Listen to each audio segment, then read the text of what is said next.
కమలం వదిలి కాంగ్రెస్లోకి వస్తా, ఏఐసిసి నేత వద్ద ఓ BJP MP proposal, Modi graph తగ్గుతున్న నేపథ్యంలో భవిష్యత్ అన్వేషణ అంటూ ఎవరో చెప్పుకోండి. ఆయన ఎవరో చెప్పండి.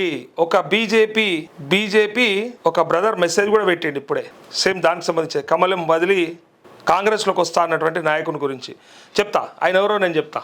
ఇదిగోండి, సీఎం పీసీసీ మంత్రులపైన ఫిర్యాదులు, టీబీజేపీ పనితీరుపైన తీవ్ర అసంతృప్తి అంటూ రాష్ట్రానికి చెందిన ఓ బీజేపీ ఎంపీ ఆ పార్టీకి గుడ్ బై చెప్పి కాంగ్రెస్ కండువా కప్పుకునేందుకు ప్రయత్నాలు ప్రారంభించారు. అందులో భాగంగా పార్లమెంటు వర్షాకాల సమావేశంలోనూ ఏఐసిసిలోని ఓ కీలక నేతను కలిసి తన ప్రపోజల్ను ఆయనకు వివరించారు. ముందుగా పార్టీ మారేందుకు దారితీస్తున్న పరిస్థితులను వివరించి ఆ తర్వాత రాష్ట్ర ప్రభుత్వం కాంగ్రెస్ పార్టీ పనితీరుపై ఫిర్యాదు చేసినట్టు తెలిసింది. ఈ సందర్భంగా సీఎం పీసీసీ అధ్యక్షుడు మరో 3 మంత్రుల పర్ఫార్మెన్స్ సరిగా లేదని ఆరోపించారు. అయితే సదరు ఎంపీ ప్రతిపాదనను ఏఐసిసి నేతలు రాష్ట్రానికి చెందిన కీలక నేతల ముందు పెట్టడంతో ఆ విషయం ఇప్పుడు హస్తం పార్టీలో హాట్ టాపిక్గా మారిందట్టు సొంత పార్టీ పెద్దలపై కోపం. లోక్సభలో అడుగుపెట్టినప్పటి నుంచి సదరు బీజేపీ ఎంపీ కేంద్ర మంత్రి పదవిపై ఎవరో చెప్పండి, మీకు తెలిస్తే చెప్పండి, కామెంట్ పెట్టండి, కన్నేశారు. అయితే అందుకోసం కేబినెట్ విస్తరణ జరిగిన ప్రతిసారి పదవి కోసం తీవ్రంగా లాబింగ్ చేసేవారు. మంత్రి పదవి ఇవ్వకపోతే ఆ స్థానంలో పార్టీ అధ్యక్ష పదవి ఇవ్వాలని ఢిల్లీ నేతల చుట్టూ ప్రదక్షిణలు చేశారు. కానీ సామాజిక సమీకరణాల కారణంగా ఆయనకు అటు మంత్రి పదవి, ఇటు పార్టీ చీఫ్ పదవి దక్కే అవకాశం లేదు. ఈ నేపథ్యంలో ఆ పార్టీలో కొనసాగడం మంచిది కాదనే నిర్ణయానికి వచ్చిన సదరు ఎంపీ వర్షాకాల పార్లమెంటు సమావేశాల సమయంలో ఏఐసిసిలోని ఓ కీలక నేతను కలిసినట్టు తెలిసింది. తాను పార్టీ మారాలనే నిర్ణయం వెనుక ఉన్న కారణాలను సదరు నేతకు వివరించారు. ఇప్పటికే మోడీ గ్రాఫ్ రోజుకు తగ్గిపోతుంది. ఈ మధ్య జంతర్ మంతర్ వద్ద జరిగిన కాక్రోచ్ జనతా పార్టీ ఆందోళనే అందుకు నిదర్శనం. ఇలాంటి పరిస్థితుల్లో ఆ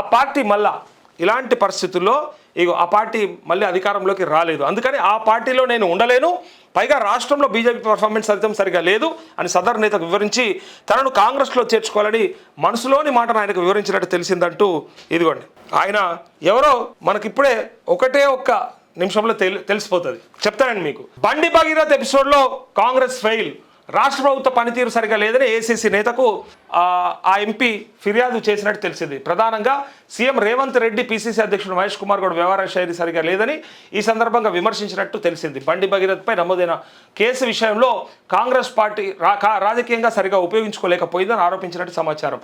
ఆ సమయంలో పార్టీ నేతలు మరింత దూకుడుగా వ్యవహరించి ఉంటే రాష్ట్రంలో బీజేపీకి మరింత డ్యామేజ్ జరిగి ఉండేదని వివరించినట్టు సమాచారం. ఈ విషయంలో ప్రభుత్వం పరోక్షంగా బండికి సహకరించిందని విమర్శలు చేసినట్టు తెలిసింది. అవినీతి మంత్రుల జాబితా సమర్పణ, 3-4 అవినీతి మంత్రుల చిట్టాను సదరు ఎంపీ ఏఐసిసి నేత ముందు పెట్టినట్టు తెలిసింది. ఆ మంత్రుల శాఖల్లో జరుగుతున్న అవినీతి ఏ మేరకు ఉంది, ఎంత మేరకు ఆర్థికంగా ప్రయోజనం పొందారు, వచ్చిన సొమ్మును ఎక్కడ పెట్టుబడులు పెట్టారు అనే విషయాలను సైతం వివరించినట్టు సమాచారం. ఆ మంత్రులను కట్టడి చేయలేకపోతే ప్రభుత్వానికి మరింత చెడ్డ పేరు వచ్చే ప్రమాదం ఉందని అలర్ట్ చేసినట్టు తెలిసింది. లాభం కన్నా నష్టం ఎక్కువ, కాంగ్రెస్ తీర్థం పుచ్చుకునేందుకు సిద్ధమైన బీజేపీ ఎంపీ ప్రపోజల్ను ఏఐసిసి నేత రాష్ట్రంలోని కీలక నేతలకు వివరించినట్టు తెలిసింది.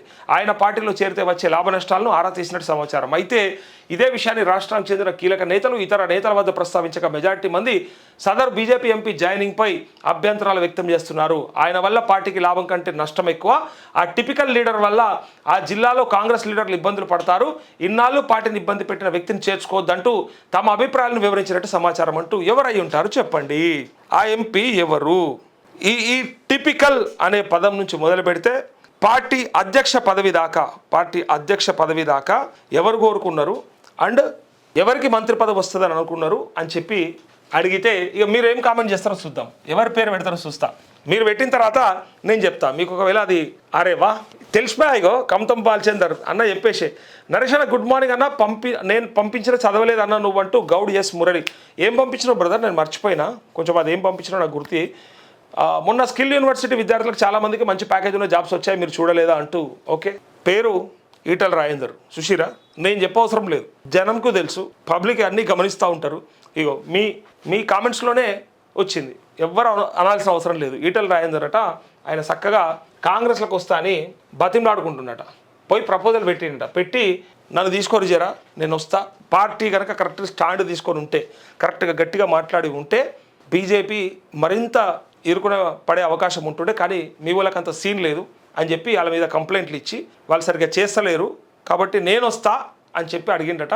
సో మరి ఆయన తీసుకుంటే మరి ఆ జిల్లాలో ఉన్నటువంటి కాంగ్రెస్ నాయకత్వం మరి ఎట్లయితుంది ఏమవుతుంది అని చెప్పి వాళ్ళు కూడా అంచనాలు వేసుకుంటారు కదా.